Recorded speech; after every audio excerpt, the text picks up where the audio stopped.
नमस्कार प्रिय दर्शकों, एक बार फिर स्वागत है आपका हमारे नए वीडियो में। प्रिय दर्शकों, आज फिर हम नया वीडियो नई जानकारी लेकर हाजिर हुए हैं। प्रिय दर्शकों, आज का ये वीडियो बहुत ही खास और मोटिवेशनल होने वाला है। दर्शकों, आज का जो प्रसंग है, आज की जो कहानी है वो है पति पत्नी में सबसे बड़ा कौन है, सबसे सर्वश्रेष्ठ कौन है, पति है या पत्नी। प्रिय दर्शकों, कहानी बड़ी मोटिवेशनल है, बड़ी ज्ञानवर्धक है, इसलिए एंड तक ज़रूर देखिएगा। प्रिय दर्शकों, किसी राज्य में एक राजा राज्य करते थे। एक बार उन्हें ये पता चला कि जो मेरे ही महल में जो कार्यरत कर्मचारी हैं वो घर में अपनी पत्नी के साथ मारपीट किया करते हैं एवं गलत बातों को दबाव बनाकर सही बुलवाने का प्रयत्न करते हैं। ये दर्शकों, इन सभी बातों को देखते हुए राजा के मन में एक विचार आया एवं उन्होंने एक प्रतियोगिता का आयोजन किया और उस प्रतियोगिता के 3 नियम बनाए गए। पहला नियम यह था कि सभी प्रतियोगी को यह बताना होगा कि उनके घर के फैसले कौन करता है। अगर पति और पत्नी दोनों ही साथ में फैसला लेते हैं तो उन्हें एक संतरे को उठाना होगा, लेकिन संतरे के फल को उठाने वाले को कोई भी पुरस्कार नहीं दिया जाएगा। दूसरी शर्त ये थी कि यदि घर के सभी फैसले यदि पति अकेला करता है तो उसे एक सेव का फल उठाना होगा और सेव के फल को उठाने वाले को लाखों रुपए का पुरस्कार दिया जाएगा।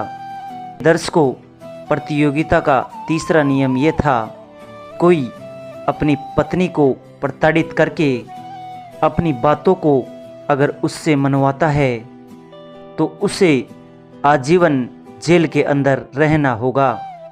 जितने भी व्यक्ति ये सोच रहे थे कि प्रतियोगिता के दूसरे नियम के अनुसार सेव का फल उठाकर लाखों रुपए प्राप्त कर लेंगे, वो तीसरा नियम को सुनकर पीछे हट गए, क्योंकि उनको भय था, क्योंकि किसी ने राजा से अगर मेरी शिकायत कर दी कि मैं पत्नी के साथ मारपीट करता हूँ तो सारा जीवन जेल में ही बिताना पड़ेगा। दर्शकों, प्रतियोगिता प्रारंभ की गई जिसमें लगभग आधे से ज़्यादा प्रतियोगी संतरे के फल को उठा रहे थे, लेकिन कुछ ही देर में एक अष्टपुष्ट पहलवान की तरह दिखने वाला व्यक्ति आया और बोला, महाराज, मैं अपनी पत्नी से अटूट प्रेम करता हूँ, परंतु उसके बावजूद भी फैसले मैं ही लेता हूँ। इतना कहकर उसने सेव का फल उठा लिया। तब राजा ने उसे कहा कि अस्तबल में जाओ और वहाँ से लाखों रुपए के घोड़े अपने घर ले जाओ। प्रतियोगिता बढ़ती गई, लेकिन किसी और ने दूसरा सेव नहीं उठाया। राजा ये घोषणा करने ही वाले थे कि पहलवान के अलावा कोई दूसरा व्यक्ति सेव को नहीं उठा सका। उसी समय पहलवान वापस आ गया और राजा से बोला, महाराज, मैं आपके अस्तबल से काले रंग का घोड़ा लेके गया था, लेकिन मेरी पत्नी का कहना है कि काला रंग शुभ नहीं होता, इसे लौटाकर सफ़ेद रंग का घोड़ा लेकर आओ। तब राजा ने कहा कि घोड़े को अस्तबल में छोड़ दो और वापस चले जाओ, क्योंकि सभी लोग तो ये जानते हैं कि घर में किसकी चलती है, लेकिन तुम्हें तो अब जाकर इस बात का पता चल रहा है कि तुम्हारे घर में किसकी चलती है।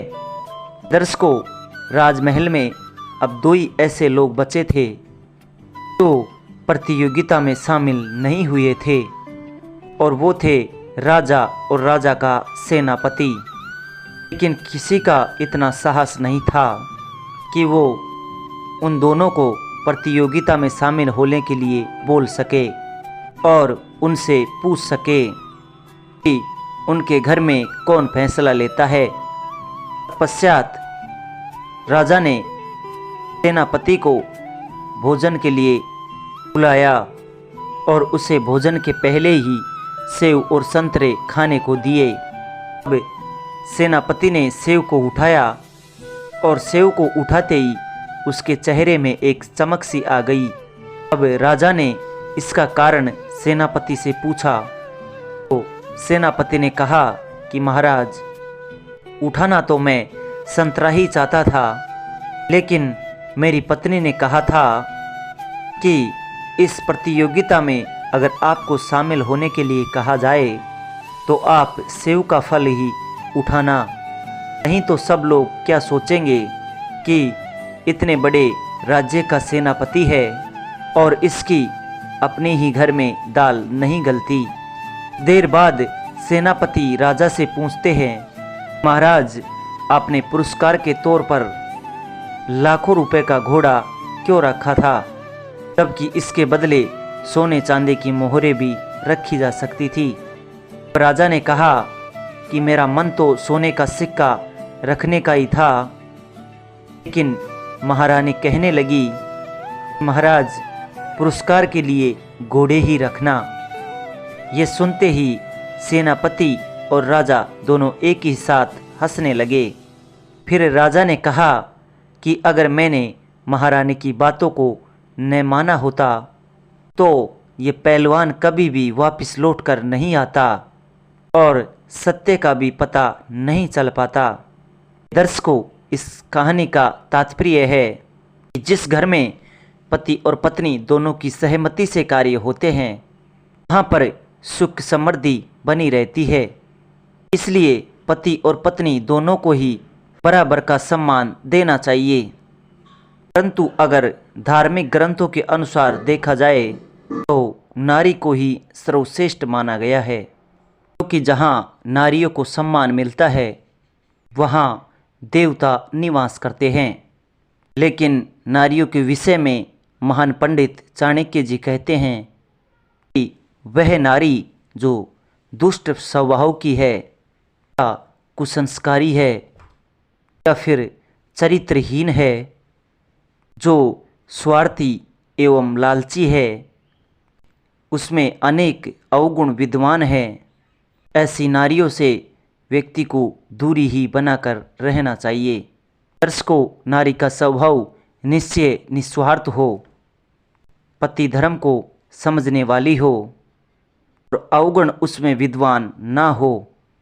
ऐसे ही पुरुष में भी अवगुण ना हो, क्योंकि समान का अधिकार वही है जिसमें अवगुण ना हो, तो रीति रिवाज नीति को जानता हो एवं कोमल हृदय हो और जिसका स्वभाव शांत हो। दर्शकों, चाहे स्त्री हो या पुरुष, जो हर समय लड़ाई झगड़े करता रहे उसका आप सम्मान नहीं कर सकते, तो कुसंस्कारी है उसका भी आप सम्मान नहीं कर सकते। तथा अनेक प्रकार के जिसमें अवगुण विद्यमान है उसका भी आप सम्मान नहीं कर सकते। धार्मिक ग्रंथों में नारियों का सम्मान करना लिखा है, लेकिन यहाँ पर उच्च व्यवहारिक नारियों की सम्मान की बातें कही गई है। दर्शकों, हमारी कहानी यहाँ पर समाप्त होती है। दर्शकों, हम उम्मीद करते हैं आज की ये मोरल स्टोरी आपको बेहद पसंद आई होगी। प्रिय दर्शकों, अगर हमारा वीडियो आपको अच्छा लगा है तो लाइक, शेयर, कमेंट करके ज़रूर बताइए और साथ ही जो लोग हमसे नए जुड़े हैं वो हमारे चैनल को सब्सक्राइब करें, ताकि हमारा आने वाला हर वीडियो पहले आप लोगों तक पहुंच सके और आप उसका फ़ायदा उठा सके। प्रिय दर्शकों, मिलते हैं जल्दी नए वीडियो के साथ। जी नमस्कार, धन्यवाद।